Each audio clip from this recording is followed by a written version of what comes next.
UP सरकार में शिक्षा मंत्री सतीश द्विवेदी के भाई अरुण द्विवेदी के सिद्धार्थ विश्वविद्यालय में नियुक्ति मामले में हर रोज नए खुलासे हो रहे हैं। नई हकीकत स्याह सच बनकर सबके सामने आई है। अब जिस EWS कोटे के तहत सिद्धार्थ विश्वविद्यालय में असिस्टेंट प्रोफेसर के पद पर विराजमान हुए, वही EWS सर्टिफिकेट 2019 का बना है, जिसकी अवधि 1 साल की होती है। ऐसे में सवाल उठता है कि 2019 के सर्टिफिकेट पर 2021 में उन्हें नौकरी कैसे मिल सकती है। इस सवाल का जवाब सीएम योगी के मंत्री सतीश द्विवेदी के पास है क्या, और जवाब अरुण द्विवेदी क्या देंगे इसका।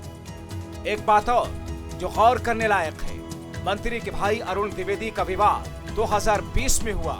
उनकी धर्मपत्नी भी होनहार, प्रतिभावान, सर्वगुण संपन्न होने के रास्ते पर चलते हुए असिस्टेंट प्रोफेसर के पद पर शोभामंडित है।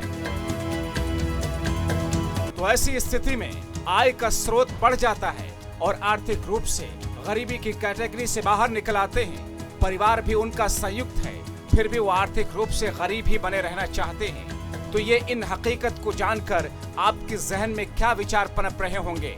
सोच रहे होंगे कि काश ऐसी गरीबी हमारे पास होती, काश हमारा भाई मंत्री होता, काश ऐसा होता, तब जरूर हम ऐसा कर पाते। अभी तो ऐसी स्थिति है कि चने फाकने के लिए भी पैसे नहीं। कुल मिलाकर ये मामला सामने आने के बाद सवाल पूछा जाने लगा कि क्या यह आपदा में छोटे भाई के लिए चुपचाप अवसर खोजा गया। आरोप लगाकर पूछा जाने लगा कि एक मंत्री का छोटा भाई आर्थिक रूप से कमजोर के कोटे में कैसे आ सकता है। सियासी गलियारों से सवालों के तीर चले तो बेसिक शिक्षा मंत्री का बयान भी आया।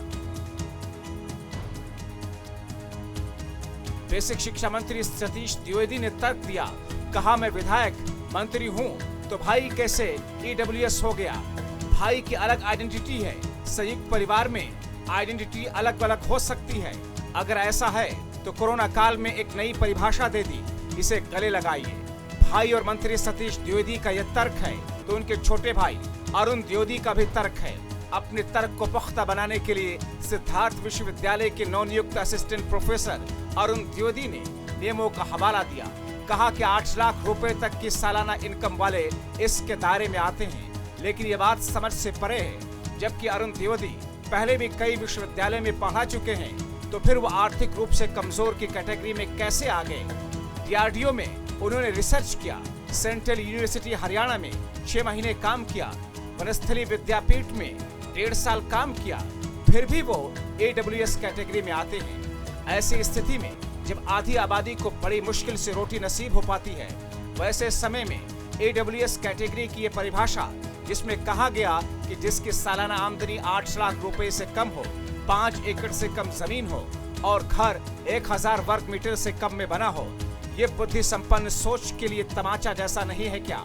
चलिए, यही कैटेगरी है तो भी अरुण द्विवेदी की शादी साल 2020 में हुई, जिनसे हुई वो भी एक कॉलेज में पढ़ाती हैं।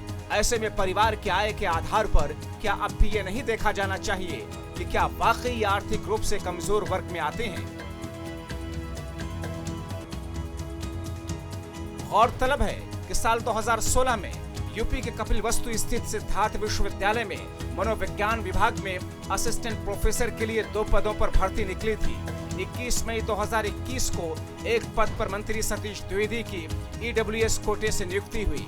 बहरहाल अब मामला गंभीर हो चुका है। सिद्धार्थ विश्वविद्यालय को अब ये जवाब देना होगा कि उन्होंने हालिया सर्टिफिकेट क्यों नहीं मांगा, और राजभवन को भी मामले की जांच करानी चाहिए ताकि सच सामने आए।